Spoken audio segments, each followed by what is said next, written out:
we had the IV nurse in here yesterday. We're bouncing jokes. She's like not laughing. We're like, all right, well, this isn't helping the confidence. What are you going to do? But we're like looking over to see if she's listening. She's like, she's like, please fuck me in here. Don't do these jokes. I'd rather that. The IV thing is the new revolution. I got an IV It's with so Chappelle douchey, at but it Chappelle's does house. help. Wow. Oh, it was great, dude. It was awesome. You went with Chappelle. Bobby and I went to Yellow Springs. Oh, cool. Crazy story. Let's hear it. How's the club? Awesome. It was incredible. It did just open? I think this is like the 5th or 6th month. Wow. But it's not like comics come in for the weekend. You know, it's like he just does shows whenever he wants to do shows. Right.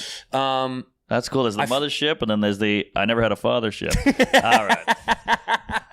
Okay. It was great, dude. Dave invited us out there, and we did like a little thing for his wife's brother had passed, and it was like a celebration. Oh, wow. And I guess he was a fan of Bob and I show, liked Bad Friends a lot. Yeah, it was kind of cool. And then Dave was like, would you come perform? And we flew out there, and Dave was so gracious, showed us around, and I don't know, man. He's the king. I can't say enough good. So it sounds like I'm kissing his ass, but like honestly, was so rad. Took us around, and we hung out at the lounge with him. And Donnell came by, which was great. And Talib Kweli.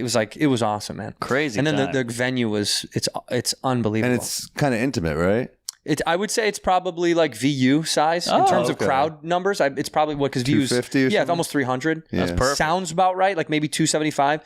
It's in an old firehouse, and it's cool. It's like a great. It's I don't know, man. It's wonderful, and they're so stoked that you're there. It's in the middle of nowhere. I mean, it's kind of like an offset of Dayton, Ohio. Dayton's, I think, the closest city. Got it. But dude, it's he was. Does it fill up? Just it was. I mean, it's sold out. It sells out like 275 is going to sell out. It sells out. I know, but so if it's a really small area, you just don't know. But people make the drive. Oh, they all make the drive. Yeah, it's like a destination. Oh yeah, he was hyping us up too. It's so funny. He's still a comic. Yeah, and he was like, man, y'all sold out so fast to make you feel good. You know what I mean? Wow. Where you're like, well, it's you, so it's Chappelle's club, right? You and Bobby. Yeah, but I mean, fuck us. It's like it's his club. Sure. He could put up the ticket and be like, I might not even show up. People will go to that club. It's him. Yeah. So like, it was nice of him, but I was also like, yeah, it's to see Dave Chappelle's. What's home. The green room like? Fucking unreal. Tequila. Probably the best green room. Come on. Really? There's two of them. Well, there's an upstairs just for comedians, and then there's a downstairs that's like a private bar for family and friends and comics. Wow. What's in the green room? What are we talking? That's perfect. Everything. Name it. Whatever you need. I mean, like a beautiful lounge, TV for if if sports or anything is on, a full bar. Anything you want, dude. It's like they run that place. It's like a Four Seasons hotel. I mean, it's incredible. Well, it's top of the line. The store is pretty great. I mean, you go in there, you get free weed, you get free snacks, and there's a massage table. That's so LA. Right. That's right. That is very LA. New York would never have a massage table. That was the most LA shit I've ever seen.